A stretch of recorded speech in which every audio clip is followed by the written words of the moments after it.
بسم اللہ الرحمن الرحیم۔ السلام علیکم۔ میرا نام طیبہ طارق ہے۔ میرا تعلق اندرون سندھ سے ہے۔ میرے والد صاحب ایک وڈیرے کے مزارع تھے۔ میرے 2 بھائی ہیں اور میں اکلوتی بہن ہوں۔ ہم سارا خاندان مل کر محنت کرتے تھے، تب جا کر گھر میں 3 وقت کی روٹی اور زمین کا ٹھیکہ ادا کر پاتے تھے۔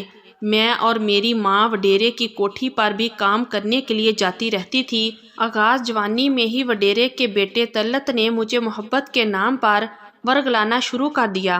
گو کہ ان پڑھ ہونے کے باوجود جس حد تک ممکن تھا میرے والدین نے میری بہترین تربیت کی تھی، مگر بعض دفعہ جب انسان قصداً گناہ کرنے کا ارادہ کر لیتا ہے تو شیطان اس کی عقل پر پردہ ڈال دیتا ہے۔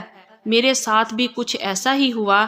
جب وڈیرے کے بیٹے نے مجھے ورگلانا شروع کیا تو پہل میں اس بہکاوے میں نہ آئی، ہر ممکن اس سے کتراتی رہی، مگر میرے نفس میں بھی چور تھا، مجھے بھی گناہ لذت سے آشنا ہونا تھا، لہٰذا آہستہ آہستہ بات منہ زبانی سے ہوتی ہوئی ایک دوسرے کو چھونے تک پہنچی۔ اسی دوران وڈیرے کے گھر میں کام کرنے والی دوسری عورت نے مجھے وڈیرے کے بیٹے طلعت کے ساتھ دیکھ لیا۔ یوں بات حویلی سے باہر نکلتے ہی آہستہ آہستہ پورے گاؤں میں پھیل گئی اور سب سے آخر میں میرے گھر بھی پہنچ گئی۔ میرے والدین نے مجھ سے اس بات کے متعلق حقیقت جاننا چاہی تو میں صاف مکر گئی۔ مجھے جو اس نکرانی کے روبرو لایا گیا جس نے مجھے اپنی آنکھوں سے دیکھا تھا، وڈیرے کے بیٹے نے ملازمہ کو میرے روبرو آنے سے پہلے ہی ڈرا دھمکا کر بیان بدلوا دیا تھا۔ یوں میرے گناہ پر پردہ ڈل گیا، مگر اتنی بڑی اور واضح نصیحت کے باوجود بھی میں نے کوئی عبرت نہ پکڑی اور میرے سچا ثابت ہو جانے پر میرے گھر والے بھی مجھ سے نظریں چراتے پھرنے لگے۔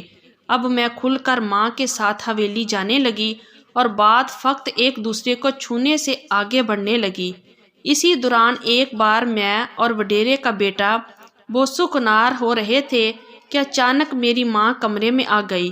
البتہ میری ماں نے سمجھدار ماؤں کا کردار ادا کرتے ہوئے بنا چیخے چلائے یا شور مچائے مجھے بازو سے پکڑا، اپنے ساتھ کام پر لگایا۔ جب سے میری ماں نے مجھے وڈیرے کے بیٹے کے ساتھ اس حالت میں دیکھا تھا، میری ماں کے آنسو نہیں رک رہے تھے۔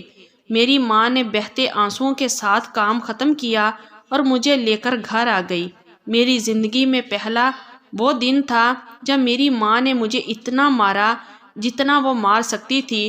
البتہ میری ماں نے ماں ہونے کا حق ادا کرتے ہوئے یہ بات میرے بھائیوں سے چھپائی، مگر چونکہ مجھ پر حویلی میں کام کے لیے جانے کی پابندی لگ گئی تھی تو گاؤں میں چیمگوئیاں ہونے لگی۔ پھر حویلی میں سے ہی کسی نے اس بات کی تصدیق کر دی تو اب بات پورے گاؤں میں جنگل میں آگ کی طرح پھیل گئی۔ میرے والد صاحب کو حقیقت کا علم ہو چکا تھا، مگر میرے بھائیوں کو اس بات کا یقین دلایا گیا کہ یہ سب جھوٹ ہے تاکہ وہ طیش میں آ کر کوئی اور قدم نہ اٹھا دیں۔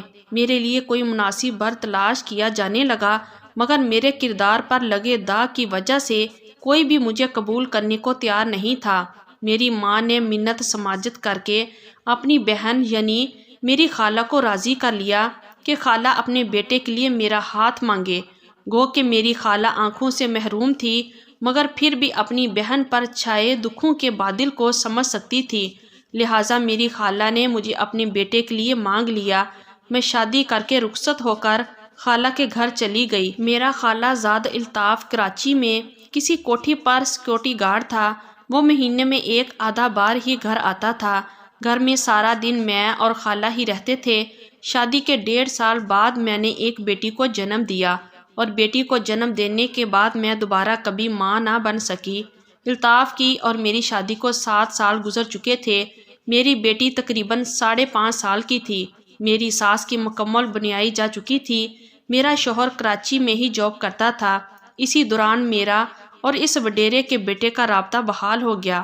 اس نے مجھ سے شادی کی خواہش کا اظہار کیا اور مجھے اپنی محبت کا یقین دلایا۔ اس نے مجھے بیٹی سمیت قبول کرنے کی حامی بھر لی۔ اب الطاف سے جان چھڑانے کا مسئلہ تھا۔ آخر کار الطاف کو موت کی نیند سلا کر اس سے جان چھڑانے کا فیصلہ کر لیا گیا۔ منصوبے کے مطابق الطاف کو کھانے میں زہر ڈال کر کھانا کھلا دیا گیا۔ الطاف ساری رات تڑپ تڑپ کر صبح شادی کے قریب دنیا سے گزر گیا۔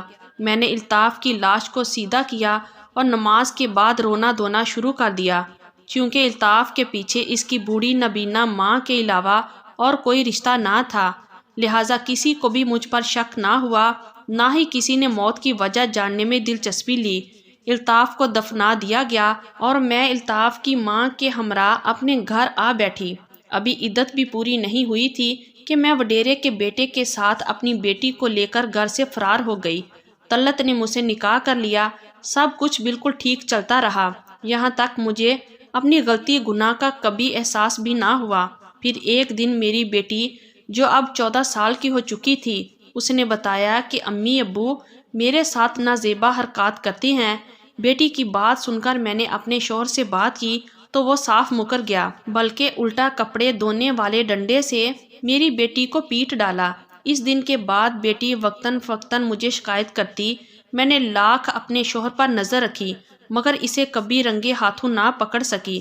ایک دن میرے شوہر نے انتہائی طیش میں آ کر میری بیٹی کو مارنا شروع کر دیا۔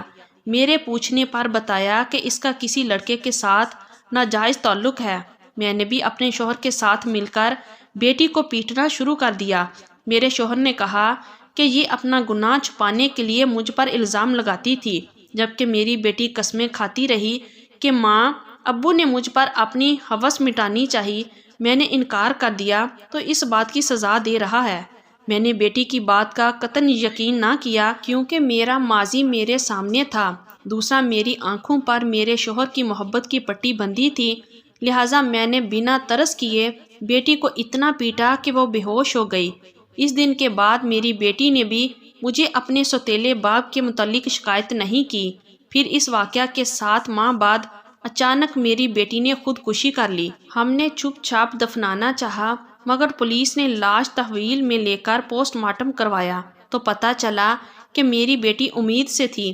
ہم دونوں میاں بیوی گرفتار ہوئے تو پولیس کی تفتیش کے دوران میرے شوہر نے میرے سامنے میری بیٹی سے زیادتی کی تصدیق کر دی، بلکہ یہ بھی بتایا کہ وہ میری بیٹی کو ڈرا دھمکا کر دوستوں کی لذت کا سامان بھی بناتا تھا۔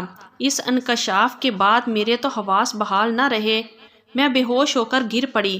3 دن بعد ہوش میں آئی۔ پولیس نے مجھے بے قصور قرار دے کر بری کر دیا، جبکہ مجھے بتایا کہ میری بیٹی نے خودکشی نہیں کی بلکہ میرے محبوب شوہر نے میری بیٹی کے سوتیلے باپ اس وڈیرے کے بیٹے نے اپنا گناہ چھپانے کے لیے میری بیٹی کو زندہ جلا دیا۔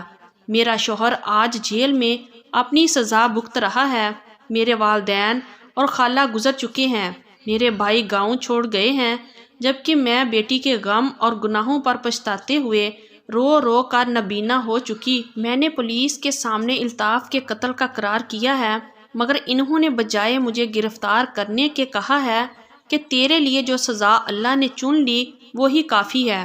آج میری آنکھوں کی بنائی جا چکی ہے۔ میری سب سے بڑی خواہش فقط ایک بار سب رشتوں سے ہاتھ جوڑ کر معافی مانگنا اور ایک نظر اس دنیا کو دیکھنا ہے، مگر میری خواہش پوری ہونا ناممکن ہے۔ میں اس وقت کراچی کے ایک فلاحی ادارے میں رہائش پذیر ہوں جہاں مجھے بہترین کھانا اور رہائش مل رہا ہے، مگر میں جب بھی چلتے ہوئے ٹھوکر کھا کر منہ کے بل گرتی ہوں تو مجھے خیال آتا ہے کہ جب میری نبینہ خالہ اپنے جوان بیٹے کو ملنے اس کی قبر پر جاتی ہوگی تو ایسے ہی ٹھوکر کھا کر گرتی ہوگی۔ تو یہ تھی ہماری آج کی سٹوری۔ اگر آپ لوگوں کو اچھی لگی ہے تو پلیز ویڈیو کو لائک کیجئے اور ہمارے چینل کو بھی سبسکرائب کیجئے اور کمنٹ باکس میں اپنی رائے کا اظہار ضرور کیجئے۔ شکریہ۔ اللہ حافظ۔